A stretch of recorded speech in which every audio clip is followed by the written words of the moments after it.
All right, guys. Beam minerals. I learned about them a year ago. Finally get to talk to one of the specialists at Beam Minerals, Amber, to come on the show, clinical director, and we're going to dive into all things minerals to help you improve how you age. As a focus on this platform is so we are fit and healthy from the inside out as we age. And part of that, especially nutritional therapy, we talk about foundations, are minerals. So Amber is going to help us understand all that. Welcome to the show today, Amber. Thank you, Debbie. Very nice to be here. Thanks for having me and Beam. Yeah, well, tell us a little bit about your background, and then we'll get into your relationship while you're working with Beam. Okay. Yeah, I've been interested in nutrition since I was about 9. Mhm. But I did my certifications starting in 1996. And then since then, I've worked in health food stores with practitioners, physicians, chiropractors, acupuncturists. Uh, I'm a certified nutritionist. I'm an Ayurvedic clinical consultant, and I'm board certified now in holistic nutrition and as a dietary supplement professional. I spent 9 years backside of the supplement industry, so I have a lot of insider viewpoints on Mm. being inside the supplement industry. And I love that you just said foundations because that is my shtick. I think that we really overcomplicate it. And my mantra is, what would my ancestors do? And then I always am thinking when I'm looking at a supplement, what would be the natural equivalent of this? Why can't we get it? Where Mhm. are we today that we didn't used to be? Mm. And how do we bring that back into our life in some way? And athleticism is a perfect example, so I'm excited for this conversation. Yeah, I think is in my background being in endurance sports, and a lot of our listeners, endurance athletes, are often high performers, type A, triple A personalities that we tell them something's good and they do it overkill, more is better. And so it's always like that bell curve. Everything's great, but too much of it, not so great. The Right, the Goldilocks effect. hormetic effect under the Yeah. curve, yes. And so I find everyone, and that's kind of my story. I got adrenal exhaustion doing too much of everything. And I was eating real food. It wasn't crap, I was doing more of a ketogenic diet, probably too low carb, too low calories, exercising too much, stressed out running my own business, that I burned the candle at both ends. And the impact on our whole health, even though I could go do amazing pace in a race, I fell apart. And my goal is to help people here, as we said, to be fit and healthy from the inside out. So before go into mineral balancing, how would you explain holistic nutrition and Ayurvedic medicine? Mm, wow. How many seconds do I have? So, I'm telling you, you have two so minutes to answer. holistic, No. and just for those who may not be aware of this term, and people try to put a W in front of it, it's HOL. It's based on a concept, a philosophy called holism. So if you're interested in it, look into that. And it's not homeopathic medicine. And a lot of people, we confuse these two as well. Homeopathic medicine is its own branch, which can be a part of holistic medicine. But anytime we look at something holistically, it's Mhm. not a woo-woo thing. We're looking at it from all angles. We're looking at it multidimensionally. We're not looking at it linear. Oh, test, deficiency, plug something in, you're all better. That's not holistic medicine because we don't really work that way. Our bodies are Mhm. constantly changing. Like how my cells are functioning right now is different than how they're functioning right now. Like Mhm. within seconds, things are changing constantly. So it's holistic medicine, holistic nutrition is very individualized.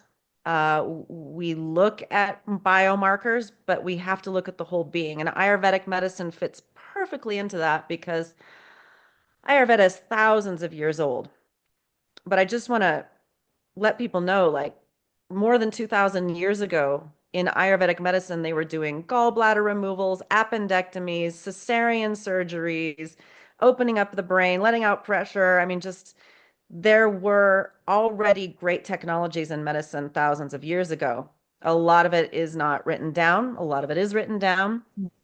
The wonderful thing about Ayurvedic medicine is it is a template to look at people individually. And so I think we'll get into this. Minerals fits into this very well. Athleticism fits into it very well. There are those that never fall apart. There are those who fall apart early. There are those who are in this up and down.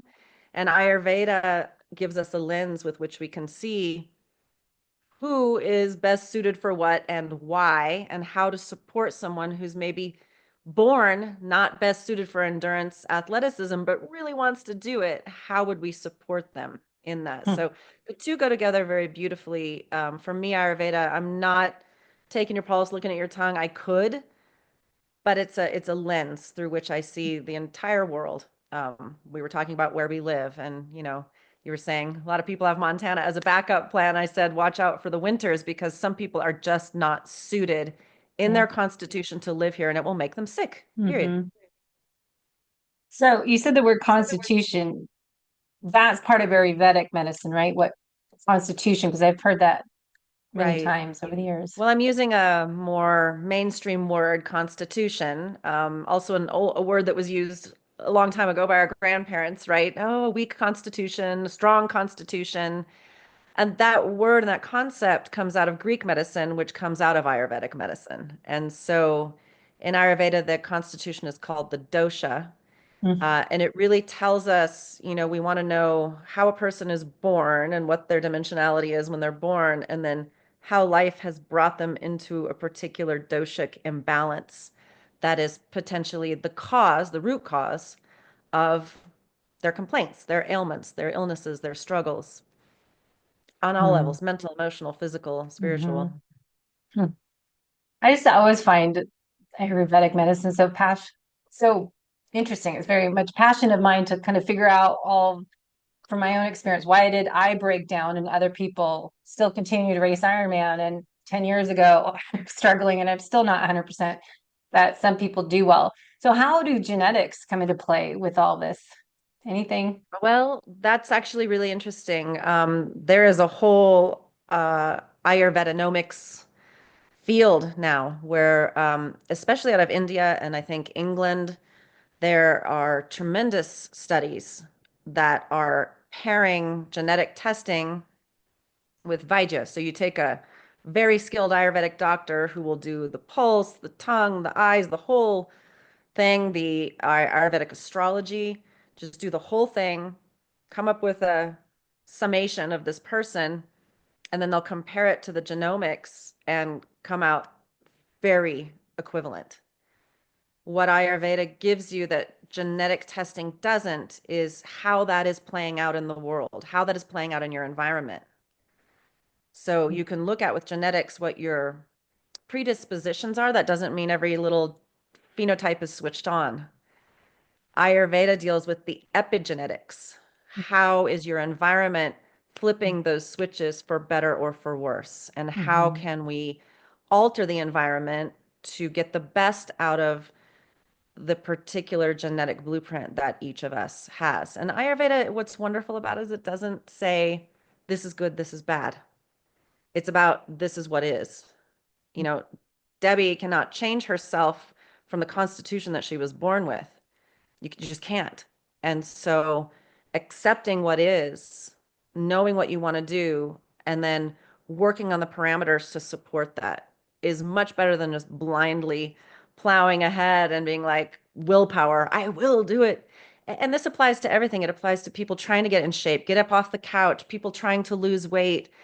I have tremendous empathy for recovery and conditioning because it is not about willpower. And I think we know that now with the microbiome, Mm-hmm. with minerals. If you don't have the right elements accessible by your mitochondria, your power plants are shut down, honey. Like they're just not functioning in certain parts of your body. You're not repairing, you're not making ATP to power up all your cells. Not all your cells are functioning. You've got rooms of your house closed up that aren't getting heated and aren't getting used. Yeah. So we really have to look at these foundations of support for every single person. Well, that's what I'm finding, tying this all together, that working on my future self today recreating my current self so I can be my best self in the future. So we're thriving and not struggling is really what I'm motivated. When I'm my mother's age, my dad passed away 2 years ago. So now it's like, all right, I'm watching everybody age. They're all 80s and father-in-law is 92 and just seeing what happens and how much can we control and improve the process. Mhm. Comes down to a cellular level and almost seems to be everything always comes back to gut health, but the mitochondria. And what do you find the role of mitochondria? Is that what you agree with, that finding health starts with improving our health starts with the mitochondria health, or what else? And then how's that to do with minerals? Yeah. I think we are as humans, and especially humans that are striving. So somebody who's an endurance athlete, somebody who competes is going to be especially striving to come up with a solution that is a pat answer, right? It's like it's this one thing, and I have that mind too. I just want to have the reason why. And so I think when we put so much emphasis on every little thing that the mitochondria needs and we're just going to plug it in, it just doesn't work like that. And again, this is where I pull back to Ayurveda. And I've been on this little bender for a while of like, why are we so reductionist? Why do we make it so hard? Mhm. If you are eating good, wholesome food, and again, we have to define that, but Yeah. food What made does that in mean? nature, not food made in, boxes and plastic packaging, and it's not getting to your cells. Why is that? Mhm. Okay. We have to then look at digestion. So there's so many things. There's like a few areas that are foundational. What you don't digest doesn't get to your cells, right? What you don't absorb doesn't get to your cells. What can't assimilate past the cell membrane isn't getting into your cell. So we've got like three major things that have to happen before the mitochondria even has a chance to get nutrients. And so this is, I think, where we're getting so lost is we're trying to come in like, oh, here's the thing the mitochondria needs, but we've skipped the fact that the digestive lining isn't functioning. We aren't producing enzymes. It's not getting in the bloodstream. It's lost in the bloodstream and leaving through the kidney, liver, and intestinal tract and never making it into the cells. Why is that? And I think there's just a few like myths that uh, we've accepted. I accepted for a long time. I mean, I'm the first to be walking around with something colored and flavored in my water because I feel thirsty because I grew up in Colorado and I realized I was always thirsty, you know. But there's not an animal on my farm here in Montana that would drink from a salty colored pond before it would drink from a fresh clear pond. Like that is not natural. Why do we think that's normal? What is the setting for that? What would be the natural equivalent? Like we don't want to pop a coconut open, but what would be the natural equivalent for that? So the fact is people do not drink the same water that we've drunk for all of human history. And let me just set the stage here. Though water is two hydrogens and one oxygen, these two gases make a fluid, a liquid, which is already pretty like miraculous and fascinating when you start to think about it. That liquid, that structure of two H's and an O holds all kinds of other things. Never before in human history have humans only consumed water that is hydrogen and oxygen, or consumed water that is only hydrogen and oxygen. That's weird. Even rainwater, which is kind of a distillate, isn't just hydrogen and oxygen. There's everything it picks up as it falls through the air. Everything that your water picks up, below the pond, below the stream, below the river, below the spring is a decomposition layer. And all this freshwater life is decomposing into elements that form minerals that get picked up when you drink that water.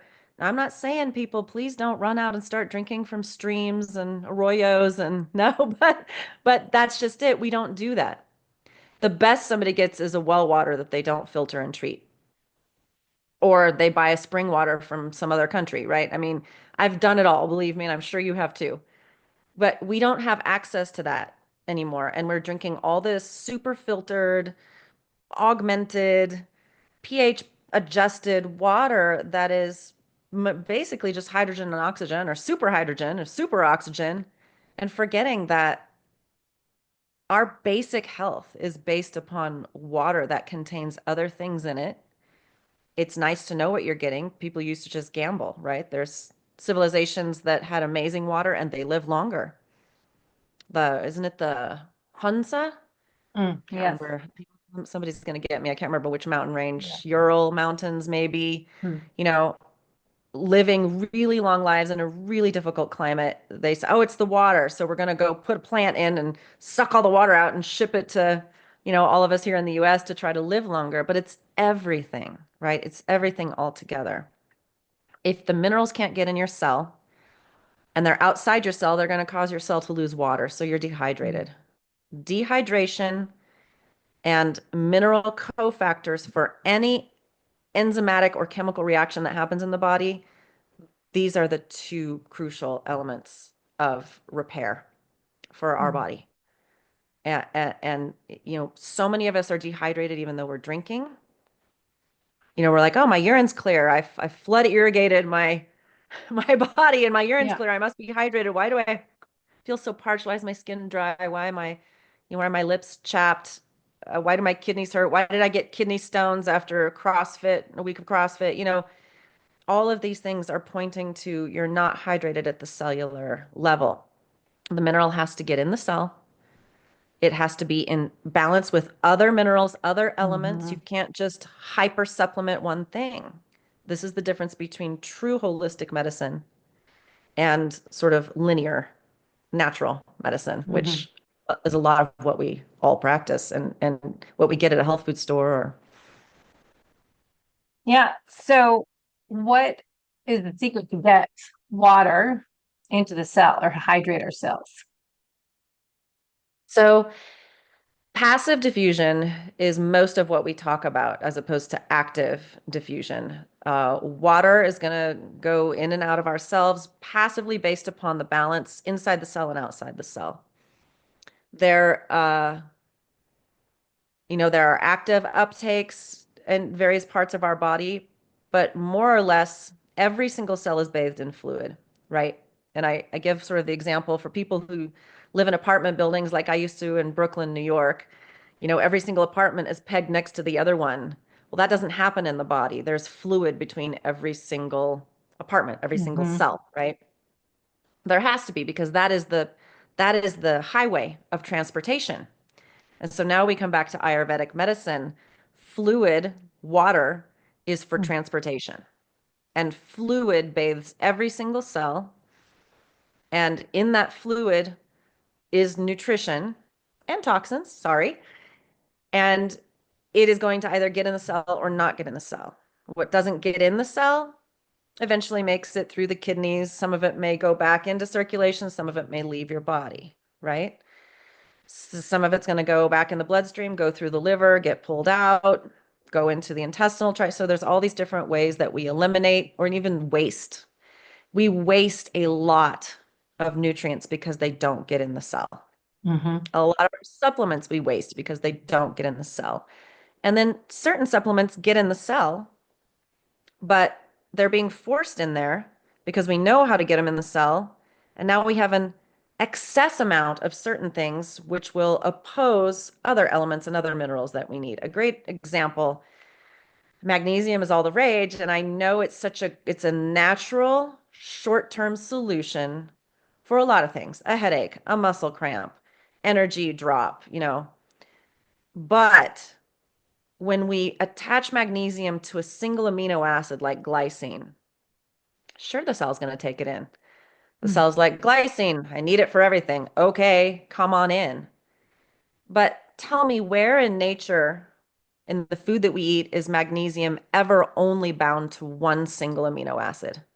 Yeah. Nowhere. Yeah. So just that's a short-term solution. That's not a long-term solution because you're going to throw something off, your amino acid balance or your mineral balance or both by forcing that into the cell. Yes, we got it in. We can prove it. We can prove the uptake. But should that much be in that cell at that moment? And what else does the cell need? So when the cell is full of magnesium, you're saturating it and it's pushing away other things that might be needed. I have this amazing mineral wheel where you can see that Too Yeah. much magnesium causes a deficiency of sodium or potassium or other things. Too much zinc. Hello, what we all did in the pandemic. Ah, take 100 milligrams of Zinc. zinc, you'll be Yeah. fine. You know, zinc then like causes you not to uptake iron, molybdenum, copper, it messes with all these other things. So there is a balance. And when we supplement a mineral, it should be with replenishment in mind. And you should have more or less a natural balance because you should be sourcing from something natural. It's very difficult to take, that's a house plant, but it's very difficult to take fresh plants today, dry it, mash it all up. You will have every mineral that was in this plant if I dry it and mash it up. You'll have everything, but you'll be taking an enormous scoop to try to get Mm-hmm. to those minerals. Mm-hmm. When you can source from an ancient layer that was an ancient compost heap, it's going to have everything present that supports freshwater life. And we are freshwater beings in ratios that are natural for freshwater life. Mm-hmm. So Instead of going back, mining just magnesium, just calcium, just yeah, phosphorus, just potassium. yeah. So I always find this so fascinating how the body is just amazing, and the innate intelligence, how the body needs to have everything in balance, and the whole mineral wheel I can show in a bit. But I want to go back to something you said, because how we don't get that we waste so many supplements and we waste so much whatever we're taking in because we're still dehydrated when we're drinking a lot or taking a lot of different supplements. But is that showing when people pee all the time and you think, oh, I cleaned everything out? As you said, urine is clear, I'm hydrated, but that's not always, that could be a red flag if you're peeing 10 times a day, that you're kind of Right. getting everything out, not keeping it Yeah. in the I mean, cell. I live around animals, so I watch what animals do naturally. They drink when they're thirsty and they drink until they're satiated. They don't just sip all day. You and I are probably the same generation. We probably both, heard, oh, your skin and be more beautiful. You'll get rid of cellulite if you just drink more water. And we started carrying a water bottle with us all day long, sipping at it. I've never recognized thirst so much as I did once I started carrying water with me. Mm. Okay. That being said, I know I was dehydrated as a kid too. I recognize the symptoms now. Many children are dehydrated, by the way. Please pay attention to your kids. Their dizziness, their energy slumps, they're often very dehydrated. What happens when we drink a lot of water with no minerals is that we lose minerals from our cells, which is ultimately going to make us produce less energy, have less mineral cofactors for all of the functions that the cell performs chemically. And by that I mean that every single chemical reaction that happens in your body and every enzyme that makes that reaction happen better to produce something, to make a protein, to make a neurotransmitter, to make always requires a mineral key, a little cofactor. Without that, it doesn't function as well Mm-hmm. or at all. And little things like molybdenum or selenium or, chromium or just little tiny bits of things, right? So if the cell is then losing certain key minerals or elements, it is not going to function as well. And we flush the body. It's the same. Think about you've got a plant and you have a container under it and a big hole, and you're like, well, I'm just going to soak it and then I'll just throw the water out. And that's how you water your plant. You soak it, then you dump out the excess water. You soak it, you dump out the excess water. Every time you soak it completely, and dump out that water, you're throwing away nutrients from that soil in that potted plant. So if you don't feed the plant, you'll ultimately get fewer and fewer and fewer minerals and nutrients in that soil, and the plant will become deficient. Our bodies are very similar. When we just like pouring liquid through that has no minerals in it, because it's just hydrogen and oxygen, it's going to suck these things from your body and carry them out in your urine. So, irrigating the body, flushing as opposed to replenishing and nourishing the cells and giving them Yeah. exactly what they need. And they'll lose The flip thing that we do is when we drink salty water, which Hmm. is so it's one thing if you sweat out a lot of salt, you just did a major event and you need to quickly replenish because you're feeling faint and you're on the ground and you're just dead after your Spartan race or whatever. That's a moment, when you can use that. But to all day long be sipping salts, and those are now in your bloodstream and in your interstitial fluid, and the cell is bulging out toward your interstitial fluids is the inside of the cell, and it's bulging because there's an imbalance in the liquid inside the cell versus in the fluid outside the cell. And the cell, to be comfortable, to be balanced, to achieve homeostasis, is just going to lose water and shrivel up. And then you're going to urinate that out. And so bye bye water. Now your urine looks great, but your cell is dehydrated. Hmm. So it's this constant rebalancing. I think the biggest thing, and you could probably agree with me, is getting people to pay attention to how their body feels. Yeah, intuition. It's just stopping a minute. Yeah. Hmm. So I know the minerals, a lot of people talk about electrolytes put in our water. There's different companies making sodium, potassium, magnesium, and people think those are the only minerals we need to stay hydrated, the electrolytes. But there's humic and fulvic minerals that we hear about. I was just listening to a seminar yesterday with Cellcore talking about the minerals. But what is the secret sauce then to hydrate our body and get it what are the right minerals and how to get them in the body and keep them in Yeah. So, I mean, balance? when somebody makes a supplement, they make an electrolyte, they make a pill, they make a powder, they're saying, okay, we know that inside the cell, these are the main things it needs. And there's like six main elements that your body is composed of that go together in a variety of forms that form minerals. And these are the basic ones that we see in a mineral supplement, but that doesn't mean that there aren't many, many more that we use. I have a beautiful, I borrowed it off the internet, depiction of the elements that make up the human body and what percentage each of them is. I'll share that with you.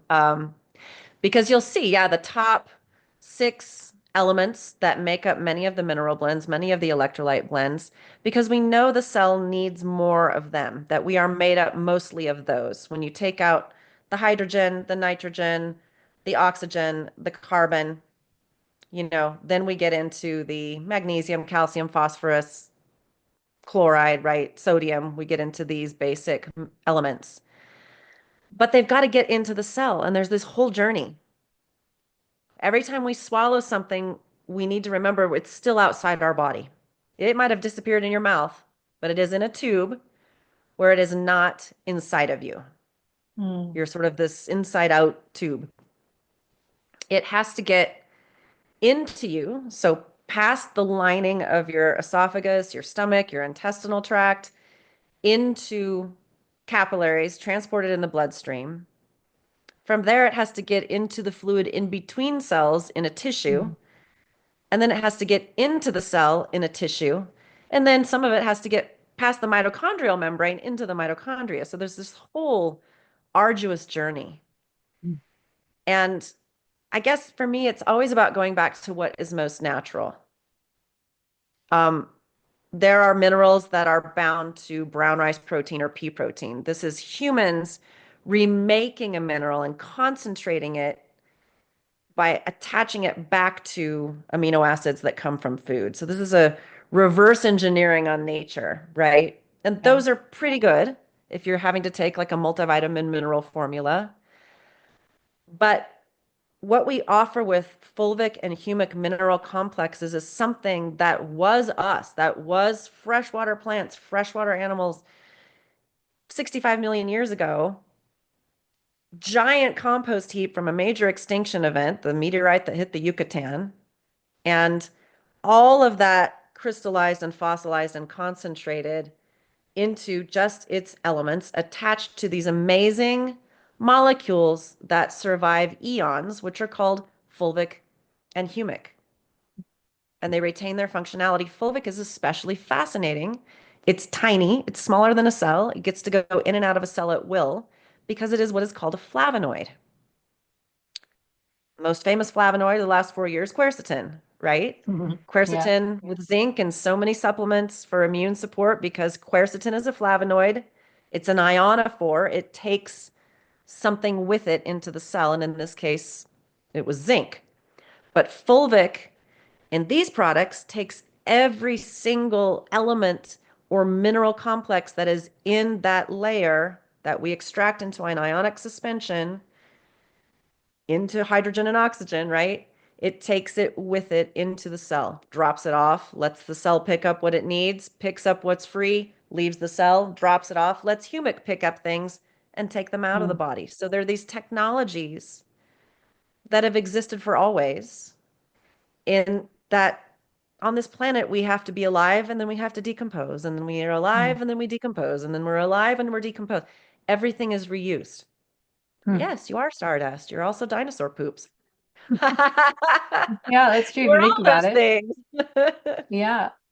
Wait, before I forget, earlier you were talking about different water and we're talking about minerals, but I keep getting information on hydrogen water and hydrogen bottles, or bottles that make hydrogen water. And then for Christmas, we got this bottle that makes oxygenated water. And I was like, do we do we need oxygenated water? And hydrogen water is a lot of information that improves oxidative stress. But what do you think of that? And do we stack it with minerals to make it the best, or is it necessary? Or any thoughts on that topic?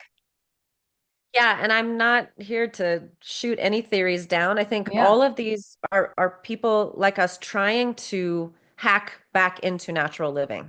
Hmm. Where would we see super oxygenated or super hydrogenated water? Where would this happen? When you go and get water from a waterfall and it's poured over rocks and it's been tumbling and like this whole concept of living water, concept of structured water, Hmm. where your hydrogen and your oxygen, your H2O molecule, it has different forms and energetics, and depending on what else is in there, it's going to function differently. There's this whole world of bond energies that we're just not privy to that are happening inside of us all the time and around us all the time. And these efforts to put water in a certain form to supersaturate with oxygen or supersaturate with hydrogen, making more things available to your body. I think it's all great. And I think there's a room for it all. And we have to try these things and know, at what point is it benefiting us? And at what point are we done with it? Do we want to have a sip of that in the morning, but we're not going to drink it all day? Even if you went to an incredible spring, and I've seen this with people, Saratoga Springs, like in New York. I've seen people go there and sip the spring water and just be like, "Oh, this is the most horrible tasting water I've ever tasted in my life." And I've seen people just not stop drinking it. Ayurveda has a great explanation for this. What does your body need? Just like an animal, choose this dandelion leaf, choose this sorrel, but doesn't want that other herb, right? The body can tell you. The nice thing about beam or fulvic humic mineral complexes is it's very trace amounts, but in all the right ratios. And so little by little, your body takes what it needs and you're not forcing anything. Just like if you went to just a natural stream because you lived a natural life and you got water when you were thirsty, and then you kept doing your thing, and then you went back and got more water when you're thirsty. We're not forcing anything on the body, but you're making it always available. So I can't say that. Well, one thing I can say, hydrogenated water, oxygenated water, anything that's sort of, run a current through it, all the various things that are being done, they may help people. You should try it. You should see how that helps you. But foundationally, if there's no minerals in it, you can't remake yourself. What Yeah. are you going to make yourself out of? Hydrogen and oxygen do not turn into phosphorus, potassium, molybdenum, chromium. They don't change. Hmm. We can only change them with tremendous physical inputs. Our body is not changing what we have too much of, salt, sodium, into what we need, molybdenum, strontium, vanadium, boron. It's not doing that. It's not happening on my pasture. It is what it is. So if you aren't taking it in your mouth, then you're going to break it down and reposition it in your own body. Mm, So vibrational water, hydrogenated water, oxygen may all have their place, but they are not the same as water with every element available for freshwater life for your cell to take or leave as needed. Whole mm. different thing. So let me pull this up. So what I wanted to get to is we were talking about the different minerals and products that I like because it's just liquid. And I was trying this micro boost and then electrolyze. Can you speak to beam minerals? And we talked a little bit about the humic and fulvic. Oh, spelling error. A and F on there. Oh, thank F you. and humic and fulvic minerals. If anyone has questions, they can send in questions in the show notes Q&A area. But the minerals, if we get from here, explain what the microboost is and what it does, when, why, and how, and then the Right, electrolytes. right. So these two products are separate because on average, most people, especially an athlete, is going to use a lot more electrolytes than microboost. So when we get this pulverized layer of humate from a geological strata in the Southwest US, and we bring it to our facility, and we use deionized, reverse osmosis filtered, carbon filtered, and structured water to pull the fulvic and the humic into the hydrogen oxygen water, right? The first pass, we get microboost, and it is a combination, and you can see if you read the back of it, is a combination of humic biomass and fulvic biomass, but it is predominantly humic.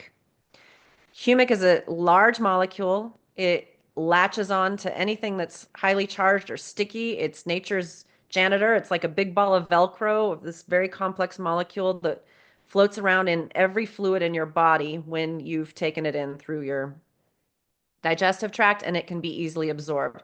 We know ours is easily absorbed because it's in an ionic suspension, doesn't need digesting, does not have to be broken down at all in the stomach or in the small intestine. It's just going to pass through. The more you spread it out, the better it passes through, like anything. If you take a Mhm. big swig of it, you'll probably lose some down the way. If you take it like you would drink it from a stream, consistently throughout the day. That's why I love to just put it in a cup of water and just sip at it until I'm done with that water, and then move on. So most Mm. people are only going to take microboost once during the day. I'm a big I like detoxing at night, so I tend to do it at night. But you can do it at the same time as your electrolytes. If you're out the door, got to take it now, and that's it. I'm not getting back to it. That's fine. Electrolyze is just the fulvic biomass. Mm. Fulvic is the one that takes things into and out of cells. And it's this constant, like if you had a little electrolyze in your water all day long, fulvic is just constantly going in your cell, dropping off, picking up, leaving. It's like Amazon delivery to a really busy office. It's just this bringing something in, taking something out, bringing something in, taking something out. And that ultimately you achieve tremendous balance and you're constantly offering the cell a complex of minerals that are attached to that fulvic. Do you need this right now? No? Okay, I'll take it back out with me. Do you need this right now? Yes, now I need that. Okay. Do you need this? No, not right now. And it's just this constant dynamic relationship that fulvic is available and it would have been always available to our bodies. I can't Mhm. get that across. Yes, there's pathogens in water and plastics and pharmaceuticals, and we shouldn't be drinking out of streams by and large, but we're missing something as humans. A key element to our ability to rebuild ourselves every single day is that we just don't have this in our water. So I'm a big half cap of micro boost some point during the day, half a cap of electrolytes with it or separately, and then more electrolytes as needed, especially for an athlete, because this is your delivery system to get the minerals into the cell, let the cell choose, let the cell hydrate itself. Let your Interesting. body do what it's supposed to do and its innate Amazing. wisdom. Just give it the tools it needs, Yeah. right? when people are getting used to these, they may feel different, better, worse, it takes a minute. You have to know that your body needs this, period. And ultimately, you're going to get into cruising mode. I think cruising mode for an athlete would be a half of a cap or half ounce of each of these daily. When Hmm. you go do a big exercise, you go into a sauna, you sweat a lot, Yeah. you can use more electrolytes as needed. And you know, I never say you can't take too much because as you pointed out, there's always going to be people who will take the whole bottle every day Yeah. because they will afford that for themselves, thinking that more is better. Okay. Mm. You can use So, electrolytes kind of as needed, but don't yeah. take the whole bottle, please, in a day. And then if you did a huge event and you really exhausted yourself and you need to use an electrolyte mix for now, or you're going to do your branch chain amino acids post workout, or you're going to do these things in that moment. And there's a science to sports nutrition, right? Timing is everything. But for your day's intake, your water would always have had these two technologies in it, delivering minerals into the cells, taking waste away from the cells. You got to bring nutrition in, you got to take the trash out. You got to bring nutrition in, you got to take the trash out all day long. We So, can't even get nutrition to ourselves because there's so much trash outside the house.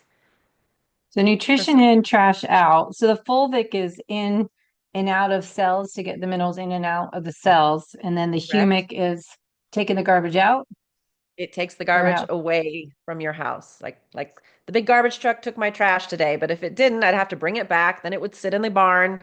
Then next week it would be more. I think the people understand the trash. You got to get it in the trash can, then you got to get it out of the house, then you got to get it off the street, then it's got to go to a transfer station, then it needs to go somewhere, right? Mhm. So our body has all of these same distribution systems. Humic hangs on to whatever it gets a hold of the whole time. Once it Mm. gets a hold Like of a something, binder? say Fulvic brought glyphosate out of your cell, and then it brought some mercury and arsenic and lead, and then it brought a nanoplastic. When all of that gets attached to humic, humic is like, nope, it's mine. It's very acquisitive. It wants to acquire things and hang on to them.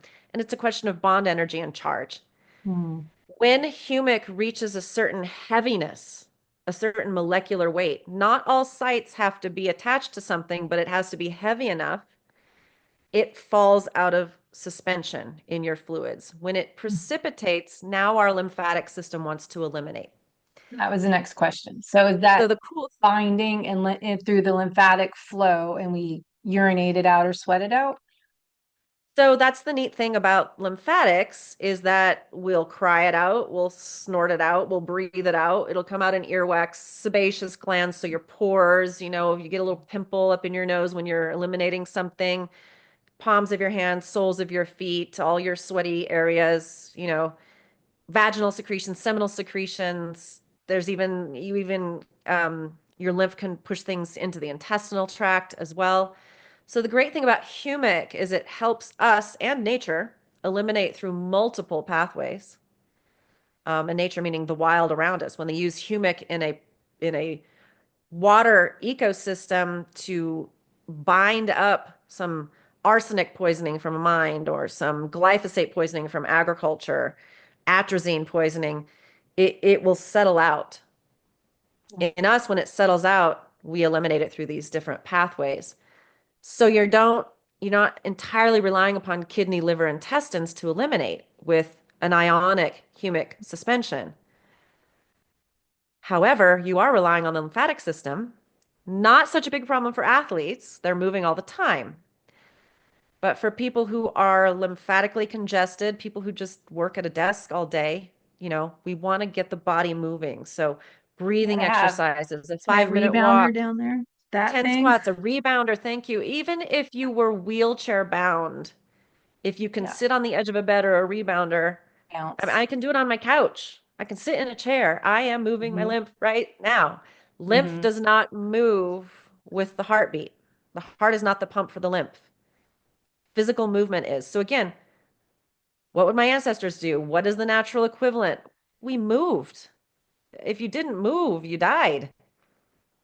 you know? What is So even what's the not Tai Chi, but who does the shaking? qigong Yeah, shaking, she yes. got. Yeah, Yeah, you I can know. stand in place and just shake your body, just looks weird, you know. I know Ben Pull your Greenfield was doing shape. that at a conference. Like just stand there, but that's your Yeah. lymphatic. You're just trying to move. It is. And even if you think of like a yogi, well, yogis sit for a long time, Tibetan monks sit for a long time, but they breathing exercises make that pump also.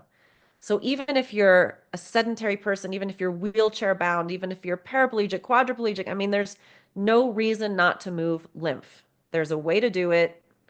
Ayurvedic medicine describes all kinds of ways to move lymph, right? Hmm. Yeah. So hugely important with taking humic substances to help them work really well is move that lymph. A sauna moves lymph because Mhm. your body is reacting as though it's exercising. Mhm. So that's I always think of stacking when to do things. So Yes. Stacking and if we hacking. look, yeah, the stacking for a sauna stack, I was experimenting with. We have a sunlight sauna, so we have the three wavelengths near mid-far wavelengths near mid-far.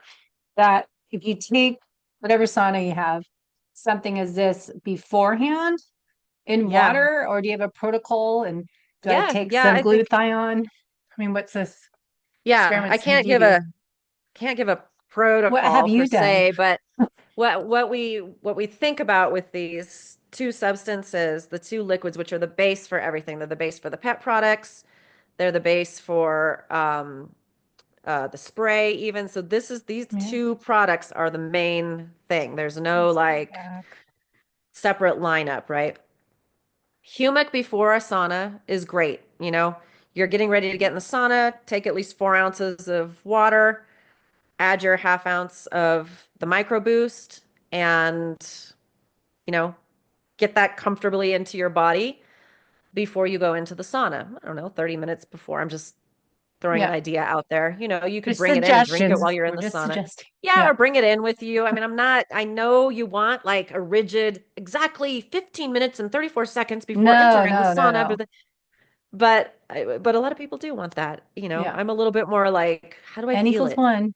Yeah. Yes. I'm And then all you're in the about sauna for however personalization. long you're in there. Electrolyzes for after the sauna, Okay. just like electrolyzes for after the workout or the last part of the workout or the last part of the sauna. You know, so if I were just in a Yeah. flow, I would take my container, I'd put a half ounce of micro boost in it with water. I'd be sipping on it as the sauna's warming up. I'd get in there, I'd finish it. And then when I come out, I'd pour another glass of water, add my half ounce of electrolytes, and start sipping on that. That would be kind of my flow. I do Yeah. not believe that we need to immediately take electrolyte powder after exiting a sauna. I really don't. That is next level. Mm. Basic foundational level is get the full spectrum of minerals into your interstitial fluid for your cells to take up. The neat thing about a sauna, the wonderful thing about time restricted eating and intermittent fasting, the amazing thing about breakfast, break fast whenever you do it in the day, the amazing thing about the first thing you drink after you've just sprinted is your body is a sponge. It's just Mm. ready to take in this amazing nutrition, and you want to take advantage of that moment. So if you then like down, I call it my light water because I love to sparkle my water. I don't know why, it just feels more hydrating. So I have one of those arc sparklers. Then I add my electrolytes to it, and that is just like I mean, for me it would be throwing hay bales, right? And I'm sweating, and I come inside, do that, drink that. I'm super hydrated, like I just drank from a mountain stream. That's the feeling you want to feel. Like you're on a Mm. big journey and you come across a pristine mountain stream or a glacial lake and you're safely able to take this water and it's just so nourishing. That's what you want to Yeah. feel. I'm stuck on the baling hay bales. That's your workout. That's typically my, yeah. Do you have you put a heart rate strap on? Like intervals, it's left There's side, a lot right of side. anaerobic, you know, between that and tossing. I had to tag and medicate and take care of 61 sheep one day, well, twice actually this summer, but that was an anaerobic workout, I'm going to tell you. It's funny. That's You're the on your trainer knees, side of you're me. I'm grabbing always, legs, yeah. you're using your core, you're holding them down, you're breathing heavy, sweating profusely.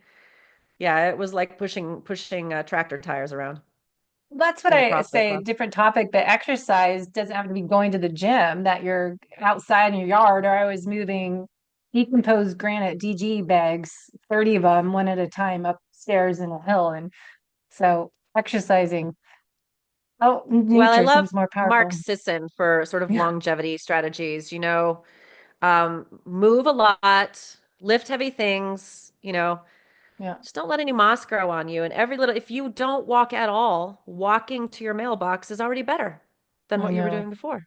Yeah. It's every little Keep thing it that you simple. can change. Keep it Hmm. simple. Yeah, that's what I say. And plus, for our audience that are more athletes, I keep trying to share on social media that just because I went to the gym this morning and lifted weights and did a half an hour run with some sprints doesn't mean I get to sit 8 a.m. to 5 p.m. on my rear end. That's one Right. part of And your eat hamburger, day, you know? cheeseburgers, and fries. Yeah, I was like, you can't just work out, I'm done. I don't have to take care of myself the rest of the day.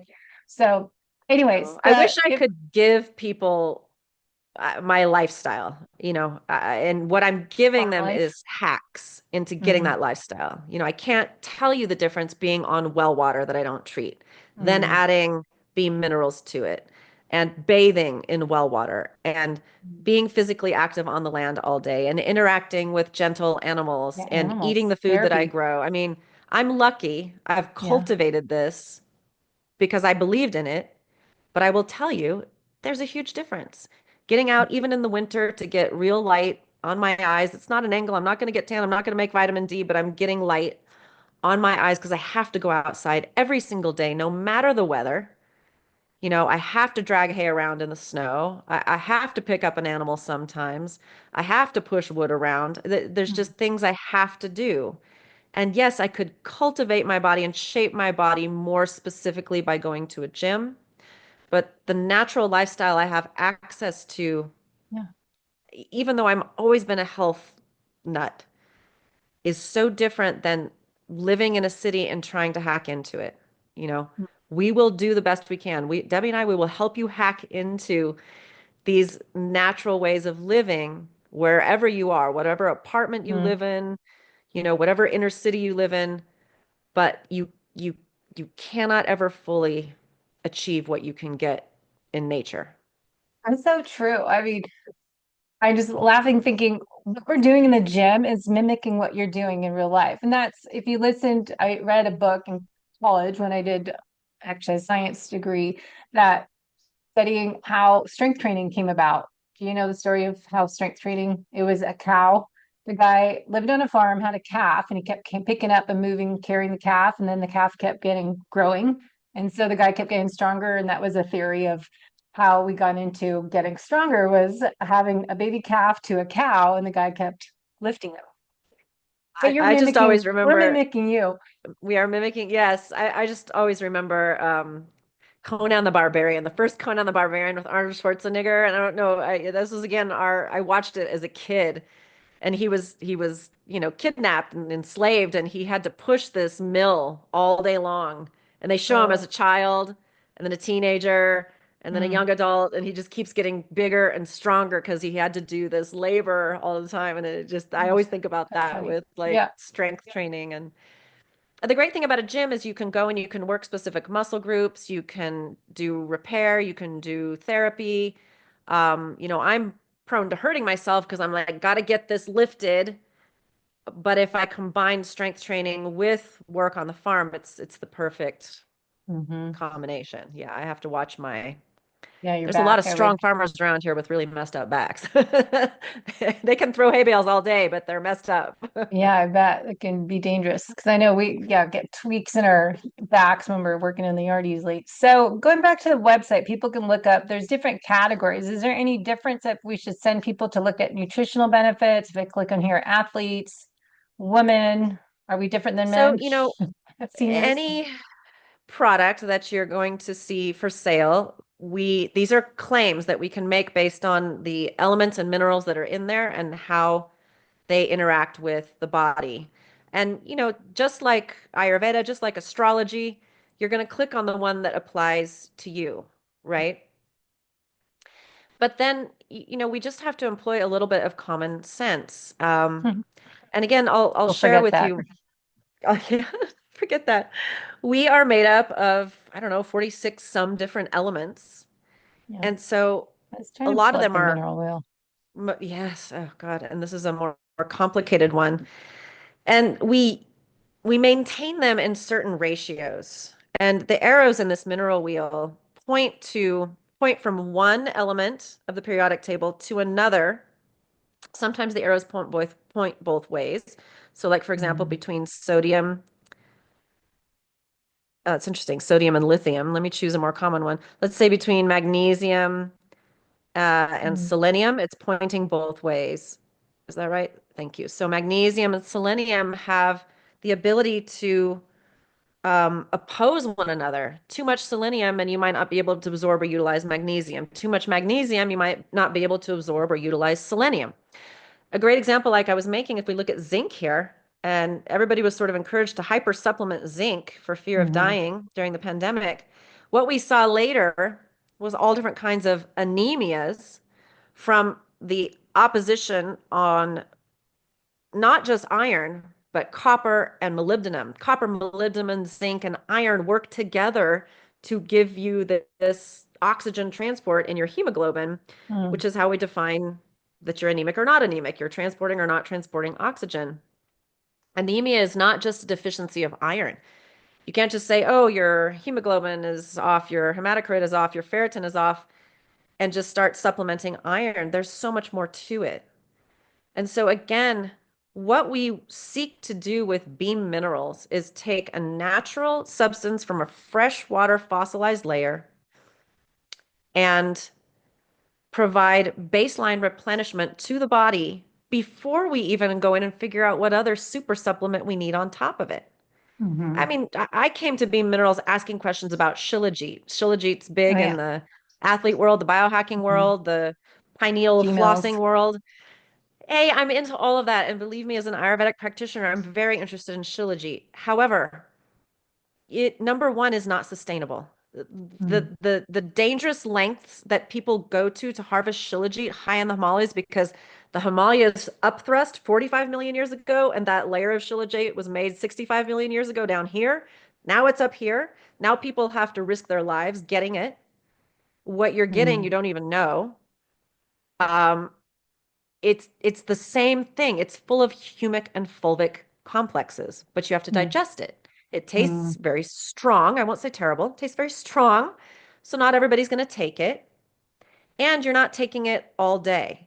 So we've taken the same earth layer, same geologic event, massive fossilized, crystallized decomposition layer full of humic and fulvic complexes, and ionically suspended it in a liquid that passes into your bloodstream and into your interstitial fluid and performs these functions that you should be getting every day anyway as a human living on this planet. Mm. People say, you must give your pets B minerals, Amber. Secret is I don't because all my pets drink from the The irrigation well. ditches out here. Yeah. My sheep, my pig, my goats, my border collies, they're all getting far more fulvic and humic mineral complexes than I do, and they've got the Mm. stomach acid to tolerate the Mm. pathogens.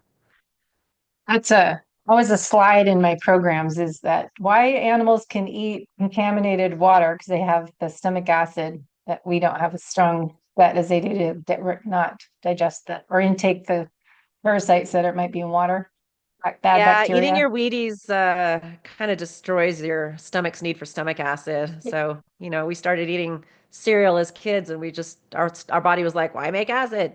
Yeah, so true. I know.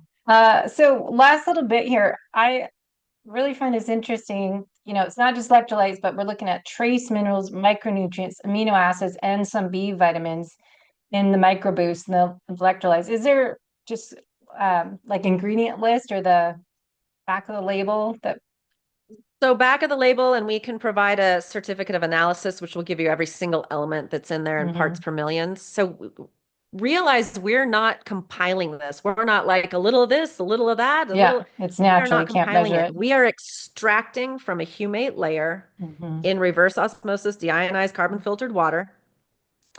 And we're using charge to alkalize the water to be able to extract first a humic and fulvic combo microboost, and then a second extraction, we can actually pull fulvic away from humic. It's the same thing that is done for agriculture, separating fulvic from humic and fulvic, because you can use straight fulvic to deliver all kinds of things to the cell, to plant cell, to root cells, to microbial cells. And so in this case, we offer, because we're trying to replenish ourselves, right? So for 2 years, you and I might take 3 times more electrolytes than microboost. And then one day we're good and replenished, and we're just like every day a half a cap of each, and we're just cruising along like we're just drinking from a stream, and everything is baseline replenished. Then when we exercise a lot or stress a lot, we eat more, replenishing foods. Or we supplement with more replenishment. We use more protein, we use more collagen to compensate for what we've done. People used to just gravitate toward what their body needed, but it took a lot of Hmm. energy to eat and digest things. Hmm. Breathe fire, it took a lot of energy. So, we're very fortunate that we have so much abundant food that's so easy to really assimilate, but there's also a lot of food that doesn't serve us at all. Yeah. So true. So we'll put the links in the show notes for here, and we have discount code for them. I think it's Coach Debbie Potts, and you can learn more about lovely Amber. You look like a model for some uh, like skincare line outside in the wilderness. Your That was in picture. Jackson Hole, Wyoming. It was just a great day. Oh, that's a great Incredible shot. Tetons. Yeah. So you are here on a 25-acre farm in Montana. You raise Yes. sheep, ducks, chickens, border collies, and you're just really living the life. As we said, we're mimicking what you're doing.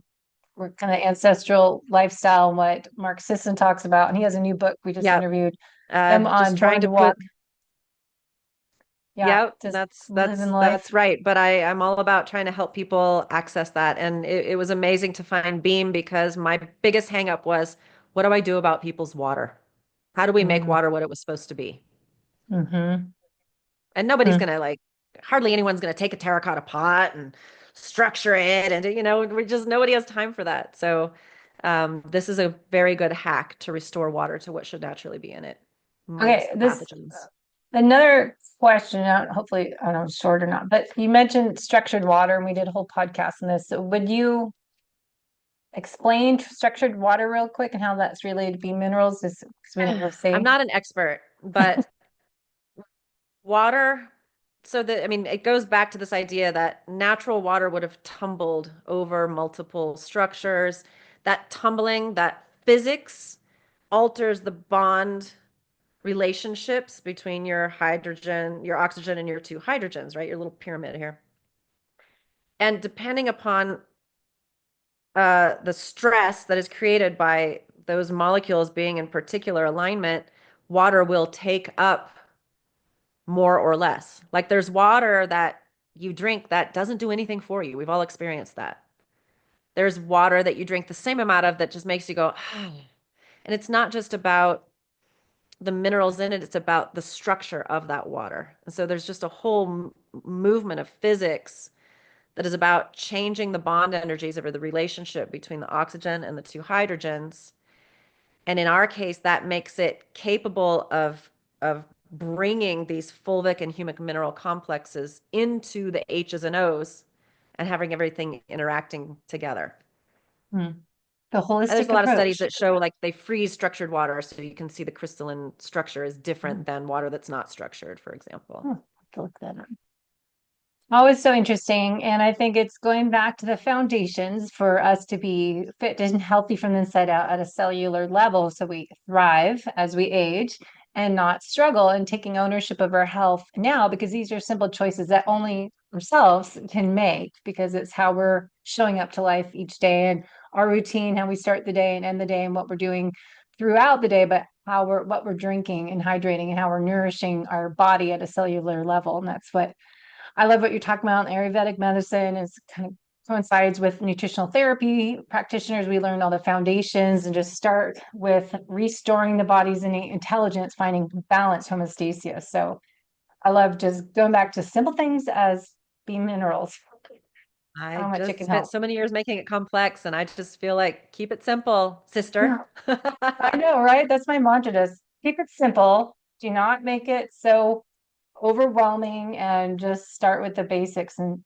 use your innate intelligence, see how you feel, experiment, course correct, and just you can't go wrong with giving your body minerals because obviously we need it for every cellular function. That's right. That's right. And where be anywhere we want to send people to learn more about you or be minerals? You have my landing page for Beam Minerals, and that pretty much tells my story. And just be sure to click on education, the education tab for Mhm. Beam Minerals, because we have a lot of blogs that answer a lot of basic questions. Um, a lot of practitioners using Beam Minerals, so hopefully you can find one to help work with you. And then any goals for you and your role with B Minerals this year in 2025? Um, Being able to really help our practitioners out there understand replenishment versus supplementation and Mhm. what is foundational so that everything else that we tell people to do works better Mhm. with less. That is my goal. True sustainability Mhm. is do more with less. Yeah. And so that is my goal. I can tell you that I hardly take supplements anymore with Beam as a foundation and then the diet and lifestyle that I get to live. So Mhm. that's a goal for everybody. I forget the guy's name. I heard him twice. Two people told me about him yesterday. No, I forget the name, but it's the billionaire young guy that's trying to be the new Dave Asprey. What's his Oh name? yeah, I forgot his name. And Yeah. that he's taking, someone just told me last night, he's taking like 100 supplements. And again, less is more and give your body the foundations it need because you're just probably peeing out most of those. They're not absorbing it. Well, and they can create imbalances as Balances. well. Again, just pause. The best thing I can say is because I want to teach people to fish, right? I don't want to give you a fish. I want to teach you to fish. Caroline and I say this all the time. Pause, say, what would my ancestors have done to achieve this? Like I'm Norwegian. I need vitamin D, vitamin A, and I need omega 3s. What would my ancestors have done? They would have eaten fish liver. I don't want to eat fish liver. What can I do instead? How does this relate to the natural equivalent? What am I Yeah. willing to do? What's my hack, right? So I don't want to buy an omega-3 supplement, then stop eating omega-6 fats and you won't have to supplement omega-3. So there's these things that we Balance. can think about Mhm. where we don't have to make it so complicated. We don't have to make it so reductionist and we don't have to hyper supplement. We are not living on a space station yet. Yeah, yeah. Well, that's what I did beginning of the show. I had to push control, delete basically for my computer to connect with my microphone. We just need to push pause more during the day and reset our own body. And I think just give it a jump start. Just maybe just at a cellular level, you're missing some key ingredients as minerals. Let your cell choose what it needs. Let your Yeah. fulvic take the rest away. Let your humic carry it out. Let your cells do what they're programmed to do. It's funny. My body's craving some right now. I'm like, I need some. So I'm gonna go get some. Cheers. Oh, so great. Well, thanks for your time today, and I appreciate all your knowledge Thank and wisdom you. and following your passion and helping inspire others. So it's great what Thank you're you for doing. all you do.